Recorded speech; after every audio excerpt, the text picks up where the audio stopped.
여러분, 경찰로부터 수사 결과 통지서를 받아보고 당황하신 적이 있습니까? 안녕하십니까, 김변TV의 김현성 변호사입니다. 우리가 살면서 웬만하면 경찰이나 검찰, 법원 이런 사법당국에는 안 가는 것이 최고 상책입니다.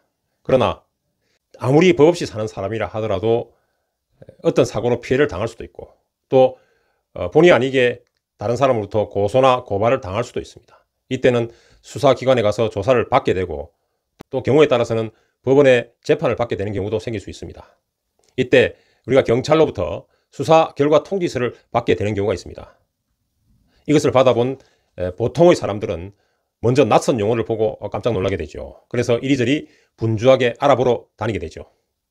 그러나 여러분, 생각보다 그 용어들이 쉽습니다. 자, 그래서 오늘은 실제로 저희 의뢰인이 경찰서로부터 받은 수사 결과 통지서를 가지고 간단하게 설명해 드리도록 하겠습니다. 자, 위에서부터 차례대로 보겠습니다. 서울 땡땡 경찰서, 예를 들면 서울 종로경찰서라고 보신다면 서울 종로경찰서에서 통지를 했다고 보시면 되겠습니다. 그 다음 밑에 2021년 10월 땡땡 되어 있는데 이것이 바로 통지한 날짜가 되겠습니다. 그리고 수신 홍길동 기하 되어 있는데 통상의 경우 고소를 한 고소인이거나 또는 피고소인, 고소를 당한 사람이거나 또는 조사를 받은 사람이거나 이런 사람들이 수신자가 될 것입니다. 자, 제목 수사결과 통지서, 괄호 피의자 불송치 되어 있죠. 여기서 피의자라고 하는 것은 피고인과 구별되어야 되겠죠. 피의자라고 하는 것은 수사 단계에서 수사를 받고 있는 당사자를 피의자라고 했습니다. 예를 들면 경찰과 검찰 단계에서 조사받고 있는 범죄 혐의로 인해서 조사를 받고 있는 사람, 이 사람을 피의자라고 하고, 만약에 기소가 되어서 법원으로 넘어가게 되면 그때부터는 피의자가 피고인으로 신분이 바뀐다고 말씀드린 적이 있습니다. 자, 그 다음 불송치 나오는데 이때 송치와 불송치가 무엇인지 알아봐야 할 것입니다. 송치라고 하는 것은 경찰에서 수사를 모두 마치고 검찰로 사건을 이관하는 것, 이것을 송치라고 하는 것입니다. 이때 경찰이 기소 의견으로 송치한다라고 할 수도 있고 또는 불기소 의견으로 송치한다라는 말이 있는데, 기소 의견으로 송치한다는 것은 경찰이 수사해본 결과 기소하는 게 좋겠다라고 해서 기소의 의견을 달아서 검찰로 사건을 보내는 것을 말하고, 불기소 의견으로 송치했다고 하는 것은 불기소 의견을 달아서 검찰로 보내는 것을 말하는 것입니다. 어쨌든 송치를 하게 되면 그때부터는 사건은 검찰로 완전히 넘어가게 되는 것입니다. 그런데 여기서는 불송치라고 되어 있죠. 그러니 경찰에서 조사를 끝내고 검찰로 사건을 보내지 않는다, 송치하지 않는다라고 보시면 되겠습니다.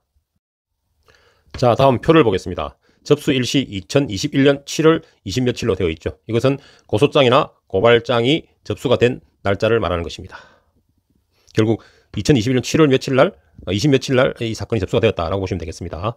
그 다음 사건 번호 2021-002 땡땡땡 되어 있죠. 이것은 2021년도에 접수된 사건이고 뒤에 번호는 시간 순서대로 접수된 순대로 1년 번호가 매겨진 것입니다. 이것이 이 경찰서에서의 사건 번호가 되는 것입니다.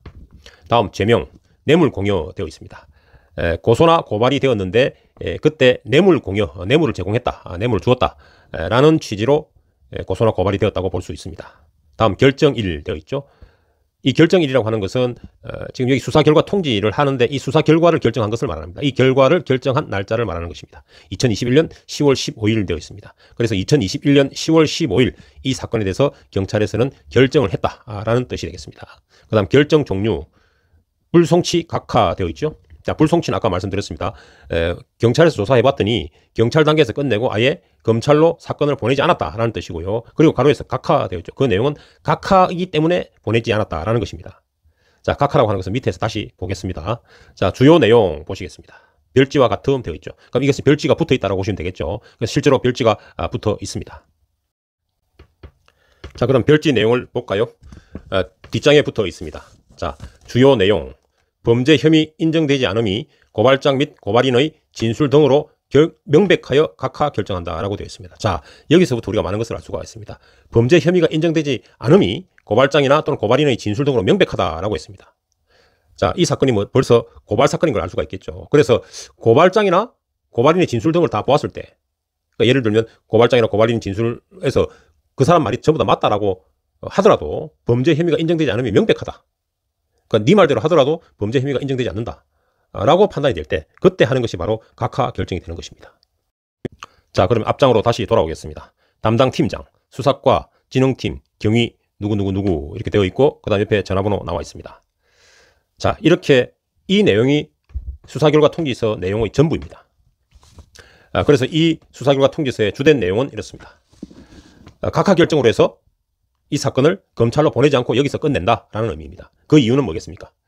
고발인이 고발했는데 이 고발인의 진술이나 또는 고발장 이것을 보더라도 그 사람 말이 모두 맞다 하더라도 범죄 혐의가 인정되지 않는다. 그것이 명백하다. 그래서 이것은 검찰로 넘길 필요도 없이 바로 각하 결정한다. 여기서 사건을 종결한다 라는 뜻이 되겠습니다.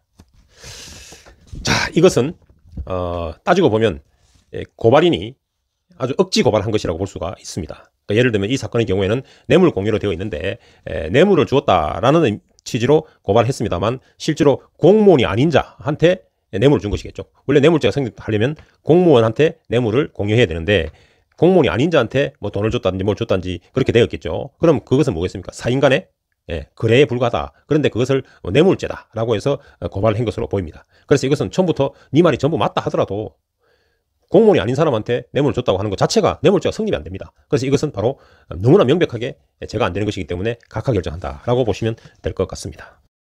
자, 그럼 그 밑에 당구장 표시에서 결정 종료 안내 및 권리 보호를 위한 각종 제도라고 해서 또 표가 하나 나와 있죠. 이 내용을 참고로 한번 살펴보겠습니다.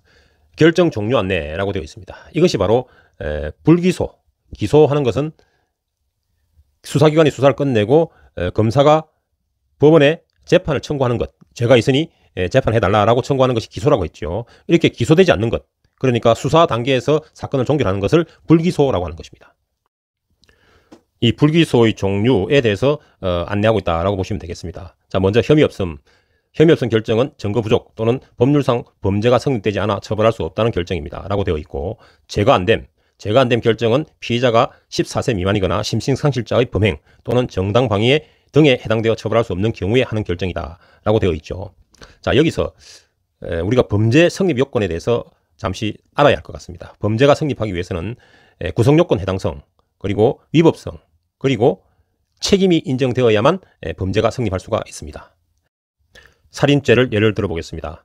어떤 사람이 타인을 칼로 찔러 죽였다라고 하겠습니다. 그러면 살인하는 행위가 있었고 칼로 찌르는 행위죠. 그 다음에 사망의 결과가 발생했고 그 사이에 인과관계가 인정이 되고 또 고의가 인정이 되는 것입니다. 이럴 때 살인죄의 구성요건 해당성이 인정되는 것입니다. 자, 그 다음 위법성과 책임이 인정되어야 되겠죠. 위법성은 위법성 조각 사유가 없으면 인정되는 것입니다. 예를 들면 그 살인 행위가 정당방위에 해당된다든지 긴급피난에 해당된다든지 이런 경우가 아니라면 위법성이 당연히 인정되는 것입니다.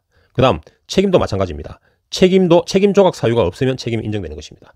책임 조각 사유라고 하는 것은 예를 들면 그 살인한 사람이 14세 미만이거나 또는 심실상실자인 경우, 이럴 때는 이 사람을 그 범행에 대한 책임을 질 수가 없다 해서 책임 무능력자가 되겠죠. 그래서 책임 조각이 되는 것입니다. 자, 이런 사유에 해당되지 않는다면 책임이 인정됩니다. 그래서 구성요건 해당성, 위법성, 책임, 이 범죄 성립 요건을 모두 충족하게 되면 범죄가 성립하는 것이죠.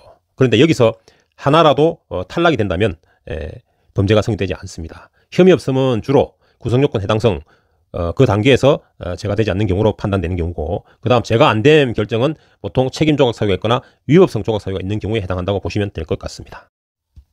자, 다음은 공소권 없음 결정입니다. 공소권 없음 결정은 처벌할 수 있는 시효가 경과되었거나 친고죄에 있어서 고소를 취소한 경우 등 법률에 정한 처벌 요건을 갖추지 못하여 처벌할 수 없다는 결정이다 라고 되어 있죠. 이런 경우입니다. 공소시효가 만료되어서 처벌할 수 없는 경우, 그 다음 친고죄에서 고소가 없는 경우죠. 예를 들면 명예훼손죄, 무고죄 뭐 이런 경우에 그 피해자의 고소가 없다든지 또는 고소했다가 고소를 취한 경우, 이런 경우에는 범죄 성립 요건을 모두 갖추었다 하더라도 처벌 요건을 갖추지 못했기 때문에 처벌할 수 없다. 그래서 이때는 공소권 없음이라고 하는 것입니다. 자, 그 다음 마지막으로 각하 결정 보겠습니다. 각하 결정은 위 세 결정의 사유에 해당함이 명백하거나 또는 고소인 또는 고발인으로부터 고소, 고발 사실에 대한 진술을 청취할 수 없는 경우 등에 하는 결정입니다. 우리 앞서 잠시 보았죠. 각하 결정은 죄가 안 된다든지 또는 뭐 공소권 없음이 명백해. 하여튼 이게 처벌할 수 없는 것이 명백하다. 이런 경우이거나 또는 고소해놓고 또는 고발해놓고 그 사람이 행방불명이 됐다든지 해서 도저히 그 사람으로부터 진술을 들을 수가 없어요. 그래서 이게 도대체 고소 내용이 무엇인지 고발 내용이 무엇인지를 확정할 수 없는 경우가 있습니다. 이런 경우에, 그래서 이게 전체적으로 본다면은 처벌할 수 없는 것이 거의 명백하다. 이럴 때 하는 결정입니다. 이때는 뭐 더 이상 볼 필요도 없이 그냥 바로 각하 결정한다 라고 보시면 될 것 같습니다. 자, 오늘은 경찰로부터 수사 결과 통지서를 받았을 때 그것을 어떻게 볼 것이냐, 그리고 아울러서 거기에 등장하는 용어들이 어떠한 것들이 있는지, 또한 불기소 처분에 어떠한 것들이 있는 것인지 간단하게 살펴보았습니다. 이제 여러분들이 경찰로부터 수사 결과 통지서를 받더라도 전혀 당황하실 필요가 없겠지요. 자, 오늘은 여기까지 하겠습니다. 오늘 영상이 도움이 되셨다면 좋아요, 구독, 그리고 알람 설정 환영합니다. 다음 시간에 더 좋은 내용으로 찾아뵙도록 하겠습니다. 끝까지 시청해 주셔서 감사합니다.